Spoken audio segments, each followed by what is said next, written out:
corner, you'll see a letter. That is your group letter for the day. And once we're done here with our keynote, we're going to divide you into those groups, and there'll be a bus labeled out front, and we'll all sort of get on A, B, or C. Everyone got that? Yep. All right. So I am going to turn it over to Aaron Weinkoff from Spotswood to give us a welcome and talk a little bit about this beautiful property we're at.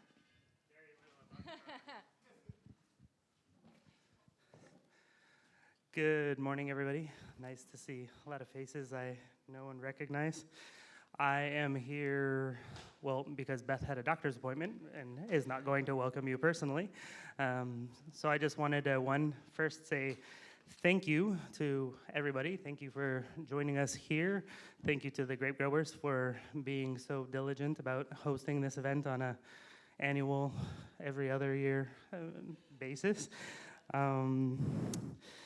Yeah, first of all, we wanted, and Beth specifically wanted to make sure I said a few things. So if this sounds a little soapboxy, just picture a more svelte woman giving this speech. So first of all, we believe this event is very important, and we are proud to be part of it. We believe that global warming is real. We see induced resistance in chemicals. We see a lot of things going on out in the world, and so we believe in resource conservation, and that resource conservation is vital. And we feel that the preservation of our environmental health is tantamount to the preservation of our social health. So we are happy to welcome everybody today. Happy to put organics up at the forefront, and we want to encourage everybody and appreciate progressive thinking in all efforts, regardless of title, name, or source, to farm conscientiously and engage each other conscientiously. And with that said, we hope you all have a great day and encourage the questions and dialogues to everybody at the different events, everybody on the bus, each other, and hope you all get something out of it. So without any more said, I'll pass it over to Caleb. Good morning. How's everybody doing this morning? Good. Awesome. My name is Caleb Mosley, and on behalf of the Napa Valley Grape Growers, I want to welcome you to the 2018 Organic Wine Growing Conference. Yes, I'm so excited. Along with Chris Lowe, I co-chair the Member Services Committee, and I've got to admit, this is one of my favorite programs that we put on, the Napa Valley Grape Growers. We work on this for 2 years to make sure we've got a great agenda for you and some interesting topics and speakers, so we're really excited. But before we dive into that, we've got a few sponsors that we'd like to thank, people and organizations that help make all this possible. Our premier partners are American Ag Credit and Allied Propane Services. We have a distinguished sponsor here, Duarte Nursery. I believe Stefan and Tia are here. Thanks so much for coming and for sponsoring. We have a couple of membership sponsors to thank, Dolan, Voth, Heflebauer and Associates, and Napa Valley Petroleum. And then really importantly, we have to thank our lunch sponsors this morning. Oak Avenue Catering here in St. Helena is going to be doing the lunches for us. So when we get to our respective stops, we'll be able to have a nice box lunch there. And we also want to thank Lundberg Family Farms because they supplied the organic tricolor blend quinoa for the lunches, as well as the caramel corn rice cakes we just had for breakfast. And then there'll be some of those nice, yummy little thin snackers for the reception when we make it back here. So how about a quick round of applause for our sponsors?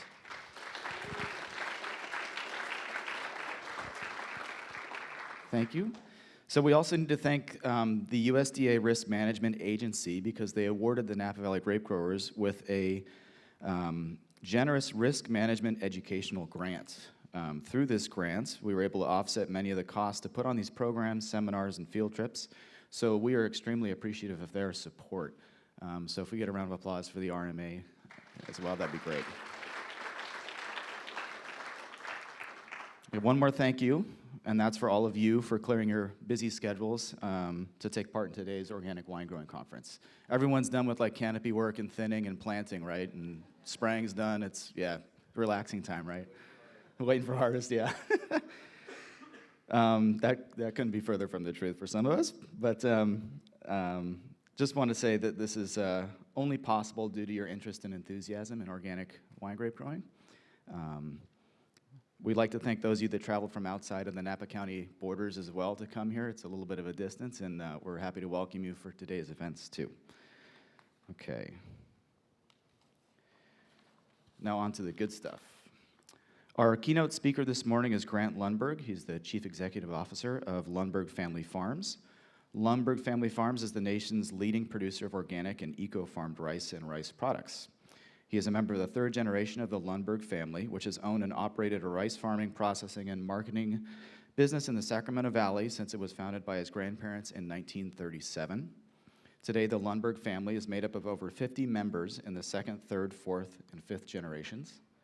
Lundberg Family Farms is owned by 35 family members across the second, third, and fourth generations, and there are also 9 third and fourth generation family members working in the business. Grant Lundberg is a graduate of California Polytechnic State University with a Bachelor of Science in Agricultural Management with a concentration in farm management. He earned a Master of Science in Agricultural Economics from Iowa State University and joined the family business in 1987. 10 years later, he was selected by the board of directors to lead the company. An outspoken advocate of non-GMO farming, Grant Lundberg served on the board of directors of the Non-GMO Project. He was also the co-chair of the California Right to Know campaign, which supported labeling of foods containing GMOs. Since 2013, he has also served on the Rodale Institute board of directors, which works to promote organic farming methods around the world. So please put your hands together to welcome Mr. Grant Lundberg. Thanks, Caleb.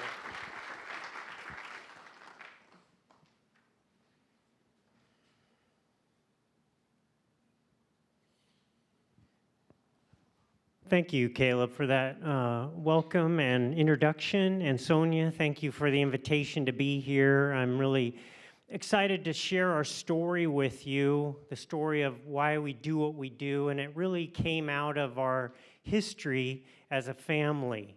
And it also came out of our ability to link up with consumers, and I think it's a story that I appreciate and I love telling. So in 1937, a lot was going on. This is a tractor that my family brought when they moved out from the Middle West in 37. It's interesting because we still have that tractor in front of our office. When the family got there, they realized that that tractor with steel wheels was just going to sink in the mud, and it was not usable at all. And I think there's a bit of a parable in all that. But anyway, in 1937, my family lived in the Middle West. They lived in Nebraska, and there was a lot going on. They farmed cattle and corn, and there'd been a drought for about 10 years, and it's commonly referred to as the Dust Bowl. And of course, part of that was caused by farming practices. And, you know, millions of tons of soil would get lifted into the air, and it was just a terrible condition. And my family was living in that. And they were also living in the Depression, really a global economic catastrophe. And, you know, folks were moving out of that region. John Steinbeck kind of used that material to write his famous novel. And my family got caught up in that migration. So a number of their neighbors were going to move to Richville, California, and they decided that was a great idea. So my grandma and grandpa, that was Albert and Francis, and my dad, Eldon, and his 3 brothers, Wendell, Harlan, and Homer. My dad was about 10, and he was the oldest. They jumped in the car and a truck, and they drove to Richville, California. And when they got there, they realized that the crop of choice to grow as farmers was rice. Rice had been grown there for about 25 years. And I'm not sure what this picture, when it was taken, but it looks like there was some bad news just given. I don't know if my grandpa told the boys, if you don't shape up, we're going back to Nebraska. But when they got to Richville and started farming rice, they brought with it some of those experiences from the Dust Bowl. And my grandpa, realized that it was really critical to take care of the soil. And so he realized that he wanted to farm differently than folks were farming their rice. And a couple things that he did was he incorporated all of the stubble or the organic matter back into the soil. And that wasn't the standard practice. At that time, people would burn off all the stubble. And so it took a little more work, but he understood that connection of taking care of the soil and making it better. The other thing that he focused on was using other crops besides rice in his rotation. Generally, the growers were just farming rice. He wanted to make sure that we used legumes like vetch, purple vetch, which would fix nitrogen out of the air and build the soil. Nutrition, also other crops like safflower and oats. And so he worked that into his kind of farming practices because he felt like and knew, I think, in a practical way that he just needed to take care of the soil. So that's how my dad and his brothers grew up in that kind of environment. So here, this is a picture of my dad and his brothers in the late 50s. I don't know if James Dean just went through town or what was going on there. But, they had been in the service and finished that and gone to the university. And so they had a decision to make, and that they all wanted to be farmers, but they had to figure out, do we want to farm together or do we want to farm separately? And they realized that if they got together, they actually could do a lot more and really kind of leverage all their skills. So that was I think, kind of a pivotal point in my family's culture and history was this commitment to work together. And so they started farming together and continued those ecological, let's say, farming practices. And then in the late 60s, they had a gentleman approached them, a prospective customer, and asked them a question, and that was, would you guys deliver us, would you sell us organic short grain brown rice? And that was a really novel question, because if you kind of take it apart, first of all, there was no organic standard or law. California wouldn't put something on the books till 1980. And so they knew, they had an idea about organics. I think one of my uncles, was a regular reader of organic gardening. And so he called Robert Rodale and talked to him about, what is this practice and what does it mean? And that was something that my family thought we could do.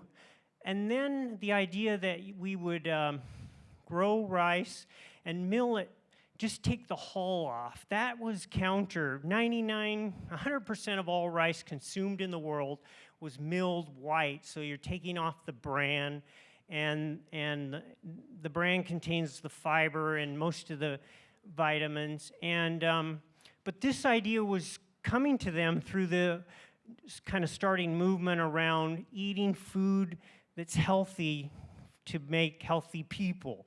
And so they really thought that was a great idea. And then, of course, selling it to somebody, a consumer or a customer. They were used to, over the last 30 years, just delivering to a co-op, dumping it into the grain pit and kind of leaving the rest to somebody else. And this would mean they're going to have to really kind of engage another step of the process. And so they chose to do that, and they built one of the smallest rice mills in California, I would say the smallest, and started to sell rice into the organic and natural food market, which was just starting up. And mainly was stores, like Natural Food Co-op, Sacramento, Natural Food Cooperative, Davis, those kind of stores throughout the country. And one of the things that they had to figure out was, how do they tell their story? And my uncle, I was talking to him a couple months ago about the first trade show we went to. And that was in the middle 70s. And it was in Los Angeles. And my dad and uncle decided we better go down and see if we can build some business. And so they had 50-pound bags of organic short grain. They put them in the pickup. They drove 500 miles down to Anaheim, and when they got there, they realized they needed a show booth. And they just have these bags of rice, and so they kind of constructed kind of a circle of bags. And the other thing they thought about was, how do we engage the customers? And so they took a big bin and filled it with brown rice and put it in front of their booth area, and people would come up and put their hands in it and start talking to them. And also the people were really interested in, how do you grow this? How do you mill brown rice? And just really engage them. And I think, that engagement was invigorating for my dad and his brother, because it made them realize people really want to know what we're doing and how we do it. And so we continued to kind of build in the trade, and the markets grew. Many grocery stores started to add our products in. They became more of a mainstream kind of idea. One of the challenges that we realized early on, that when we started growing organic rice, is it's really difficult to do this without herbicides. And we spent, I would say, 20 years, maybe 25 years, trying to figure out, how do you manage weeds in an aquatic situation without herbicides? And we tried pretty much anything you could think of, we tried. So rice, usually they'll seed it in the water. They'll fly a plane over it, but we tried to drill it dry, and we also then tried to furrow irrigate and use kind of precision cultivation. Of course, this was before GPS, so that was kind of a train wreck. But we used big sprinklers. We bought large rolling sprinklers and tried to sprinkle. We actually attached large hoses to our grain drills and injected water in to try to get the seedling to jump out ahead of the weeds. But pretty much we had a lot of failures. I'm not really sure how we held on to the farm over those number of years, but we did, out of a failure, we had a field that we had abandoned, and it was in July, and it had so much sedge and broadleaf in it, and so there was hardly any rice, and we just basically were walking away from it. And as it sat there, we noticed that the broadleaves were dying, and the little rice that was there, wasn't quite on the same, march into the grave, and it was dying at a slower rate. And we finally realized, if we play this out, this is a control method, drying it up. And so that was, kind of one of the solutions that really kind of came out of a train wreck through observation and trying to find answers. So we had to perfect those methods. The other methods that we had to really perfect was storing grain without chemicals. We have the grain bugs can really cause problems. In the early years, we actually wouldn't mill rice after about June because we were afraid that we were going to have an infestation. And so we had to develop a number of different techniques based on kind of sanitation, temperature control, and atmosphere control.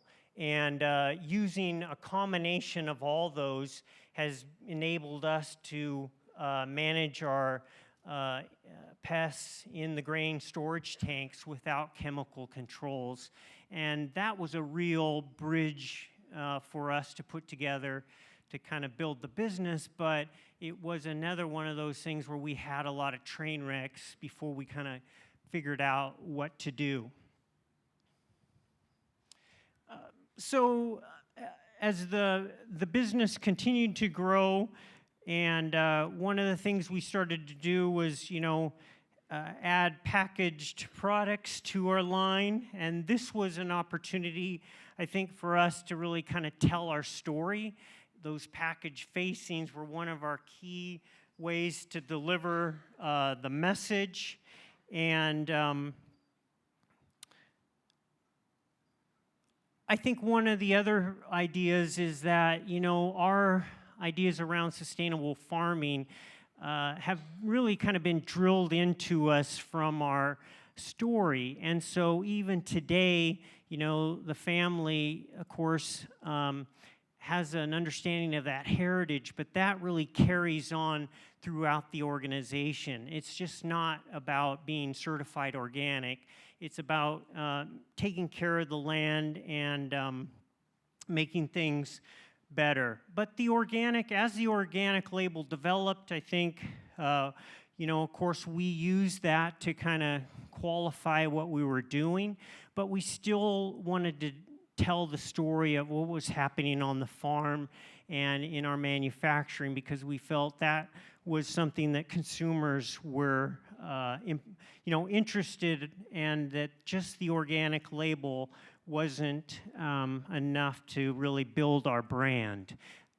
You can see here that timeline. Of course, the legislation on a national level wasn't approved till '90, and it wasn't till about the turn of the century that the regulations were designed and certification started, and that's really been, I think, a good thing for the market, and helped kind of qualify how we did our work. And of course, making those connections with the consumer. We're distributed throughout the US and Canada. We have the number 6 packaged whole grain rice brand. So you can find us, on the East Coast and in the central US. And that's been the development of our distribution really has built a consumer base.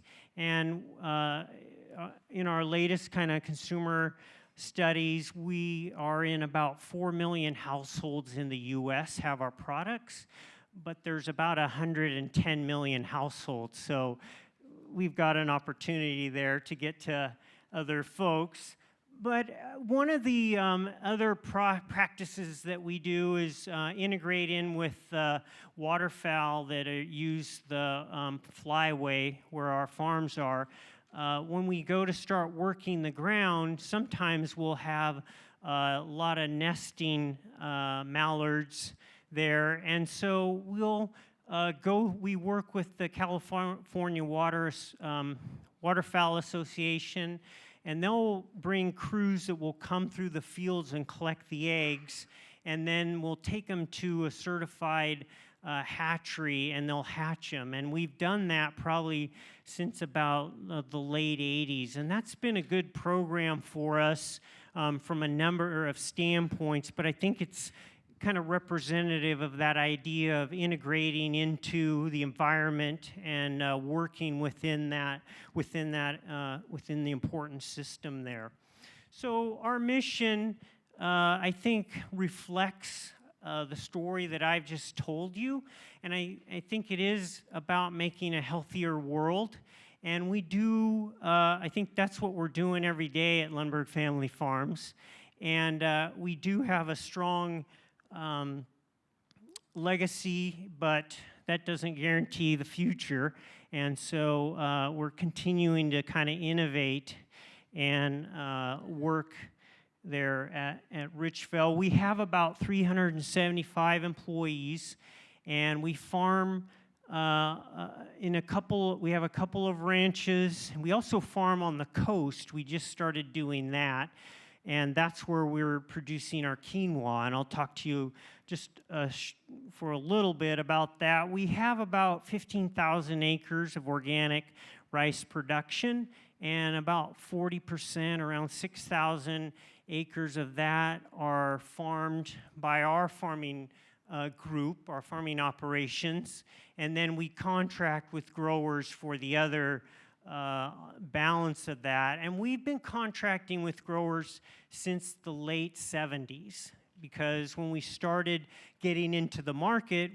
just because we couldn't grow very well, efficiently, I would say, organic rice, we needed to get more folks into the production game. And as you guys know, as you move around the valley, our valley, there's different soil types and kind of climate issues that actually can make some areas a lot better for producing rice, or the soil types are different where we can use different rotations that really support rice production. So there's a bit of a diversification of our supply base there. But we do quite a bit of farming. We store it all ourselves, and we think that's a real important issue for us, just as much as milling it is taking care of it before you mill it. Like I said, the issues around insects, but also maintaining the moisture and temperatures in those grain tanks, so that when we do go to mill it for orders, that it's in really great condition. And that commitment also that we grow about 18 different varieties of rice. So the standard mill or operation in California may grow maybe 2 or 3. So we've got 18 varieties, different sizes like short and long, medium, and some bolder varieties like an arboreal. And we need to keep all those separate. And that technique of identity preservation is a whole nother dynamic to our system. It supports what we're trying to do with the consumer, but it does add a more challenge and expense in the operation. And really, I think that's one of our strengths, is handling the raw material before we go to mill it. About 2/3 of what we sell is whole grain. The rest is other products made out of rice. And this is just our whole grain packages.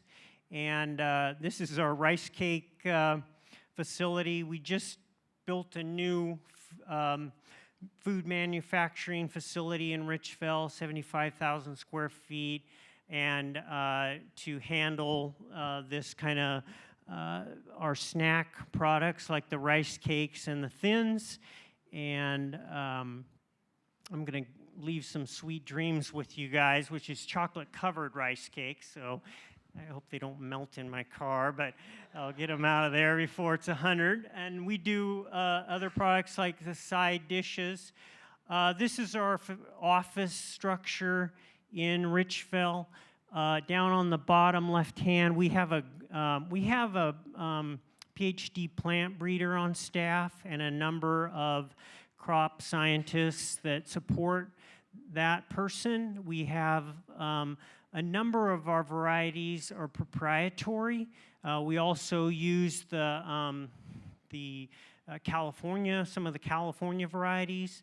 And so we're doing what I would say, keeping the genetics pure. That means we're going back to individual representative heads of grain and bringing that forward continually into our seed program, which is probably about a 4 or 5 year process before we get to the commercial level volume of seed. But that really supports, again, kind of how we market and the products that we're selling.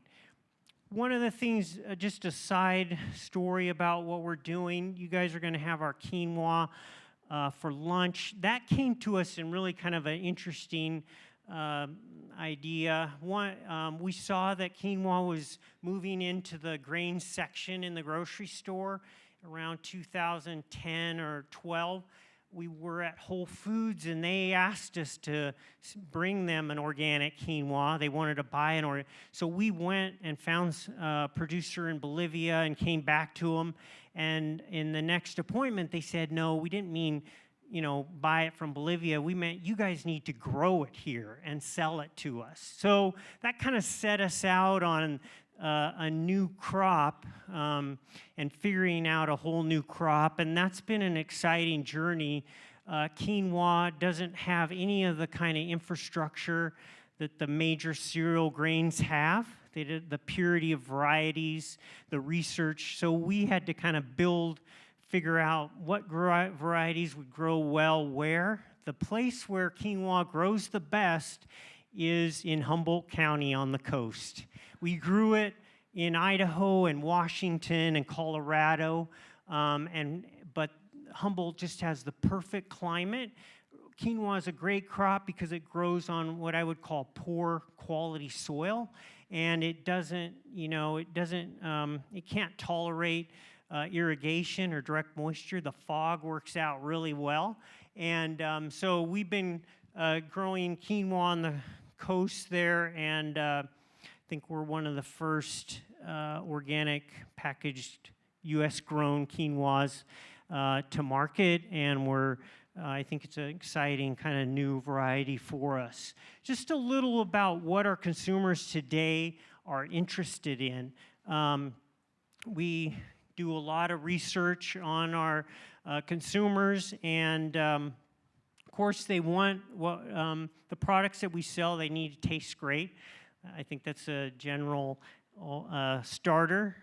They are really interested in and concerned about organics. That's the second highest kind of purchase driver that we've found with our customers. The number 3 is they want it to be healthy. I think that reflects kind of what I've been talking about. 4 is actually they want it to be non-GMO. So that's a new, I think, entry into the world, and of course high quality. And the sixth reason why of purchase intent is they appreciate our environmentally friendly farming practices. So I think again that between organics and those farming practices, people know about how we do things and care about that, and that's a real driver in the market. And I think it's a nice circle that we have going about kind of what we do and where we've come from, and meeting the consumer needs and what they're interested in. So you've heard about my family. It is a large family, and we are family owned, but I would just leave you with, we do a lot of work to keep the family engaged. And we have what we call a family assembly. We also have a family internship program for all the younger or anybody in the family who wants to go through that. And we also have a process for family employment. But we do believe that's an important part of who we are, and keeping the family engaged. Maybe it's just at the ownership level, or maybe they want to be a director, or maybe they want to work in the company. Those are their choices, but we want to give them that opportunity, and we think it's an important kind of value and part of our culture. And so we do spend a lot of time on that, and I think that's makes sense for us. So I just close out. It's been great to kind of share our story with you, and I appreciate the invitation to be here and share that. And anytime any of you folks want to come and visit us, you're always welcome. We'd love to give you a tour if you want to see farming operations or what's going on in the greenhouse. Again, that's one of the ways that we educate the folks who are interested or are purchasing our products is to show them what we do, all the way really from the soil to our stomachs. So with that, I'm going to close out, and I appreciate the opportunity. Yeah. I'll take questions. So thank you. Are there any questions? Please go ahead. Right. Right, so I talked a little bit about the challenges of growing rice with weeds and no herbicide use, and I didn't mention insecticides. We don't really, at an economic level, pests are not an issue for us in rice production. Yeah, we've lucked out on that. Just make sure you don't bring any fruits and don't bring them, because we're doing well. I know you guys have your challenges with that, but in the South there are those issues where they're growing rice, but this is such a great climate with this dry. I think that really helps foster that. So, yeah.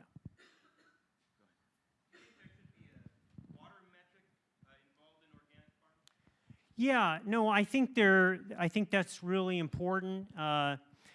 We are one of the things that we've been doing for the last 3 years is getting the specific water consumption data from AgriLogics on our use rate, and getting that organized in a consumer-friendly method so that they can check in and see what's going on. I think that's important to start building a knowledge base. So we do that, and I don't know if you guys, just aside, we went through a real challenge with arsenic in rice, and we were, I would say, a leader in sharing information, and that's how we approached the issue.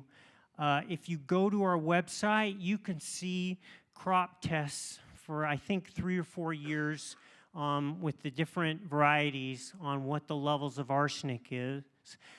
The challenge with all this is, how do you get it into an easily understandable number for the consumer? Because, when we started working on arsenic, it was a very scientific measure, and how do we convert that to a serving or a part of your diet, not microns, and so, yeah, no, good question. Can you tell us a bit about the germination rate of your rice versus conventional rice? Yeah, the germinate, I would say, of course, with the seed, we're all starting with the same level of germination. It depends on the variety. So, and I think that's true for commercially produced rice. The challenge in organics is, because we use water as a weed control, when we're starting out, we have really deep water because we're trying to drown the grasses. So those varieties that have weak seedling vigor really struggle to get out of the water.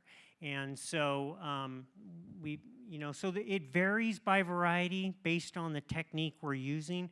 But I think that's all around kind of organics and managing. I don't know if there's not really a difference, between organic standard practice and commercial on seedling.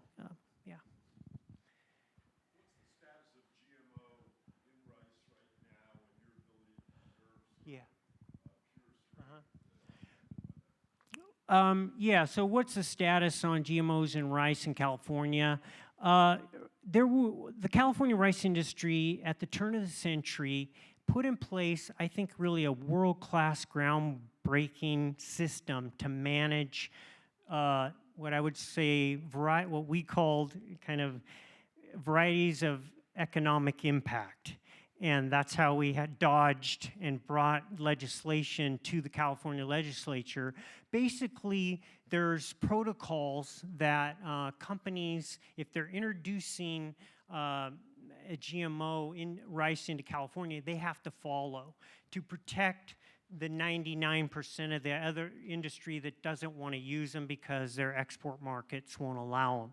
And that's really shut down GMO rice in California, because the companies, the bioscience companies, felt like that was too difficult to work in.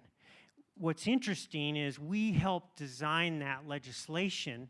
We have our colored rices fall into that most highest tier of economic risk.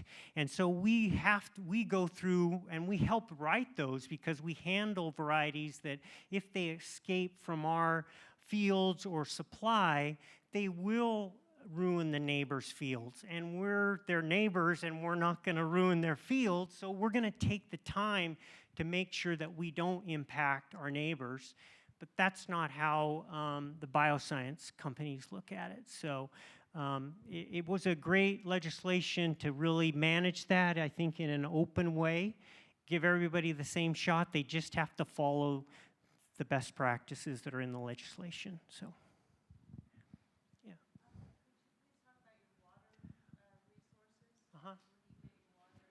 Yeah.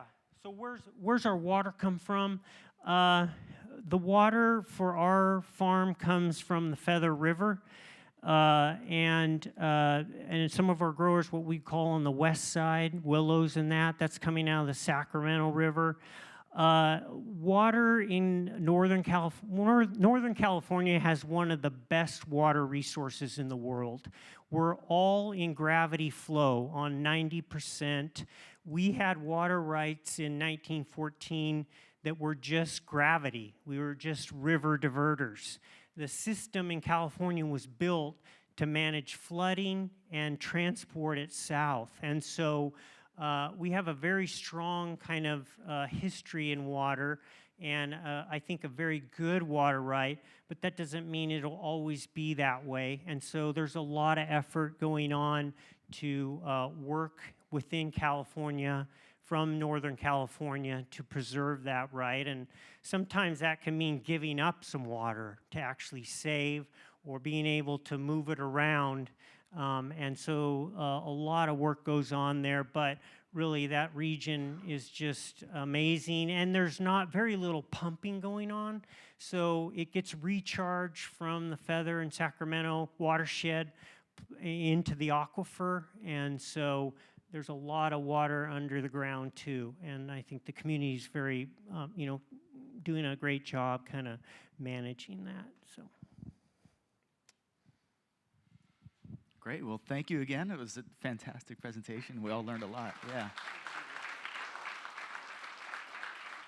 Lots of interesting parallels in terms of the co-ops that used to kind of dominate wine growing regions and splitting off into more specialized wineries that have the opportunity to brand and educate consumers on the way that they farm. So, yeah, thank you so much for sharing that with us. Okay. Everybody ready for field trips? Great. Today is all about conversation and the sharing of ideas. You're going to be spending the day with some of the most talented organic farmers in Napa, so make sure you ask questions to get as most as you possibly can out of today. It's a really unique opportunity. At all the different sites, you're going to be learning about ancient techniques to create fertility. You're going to be learning about brand new facilities that have state-of-the-art equipment. And you're going to be learning about different ways that plants themselves can stave off diseases and pests and whatnot. So get as much as you can out of the day. Really grill your speakers. Sorry, speakers, if you're here. But enjoy it. It's a really great opportunity to spread information around. Stay hydrated. There's some hats on the table over there. What are we selling those for? $3,000 a piece? No? Grab a hat if you need it on the way out. It's going to be hot all day.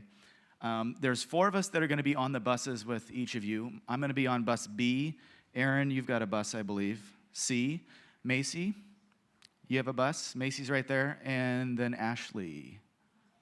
Ashley's in A. So keep an eye out for us. We're going to help steward you around. And if you have any questions at any point in time, feel free to ask. There are restrooms available here. There are also restrooms available at each one of the stops today. So if you can't, go right away, you will have one right when you get to the next site. The furthest bus is A, and then B, and then the last He didn't want to make it hard on us and do like CBA or anything. No. So ABC, grab some water on your way out, hit the restroom if you need to, and enjoy your day. Thank you all.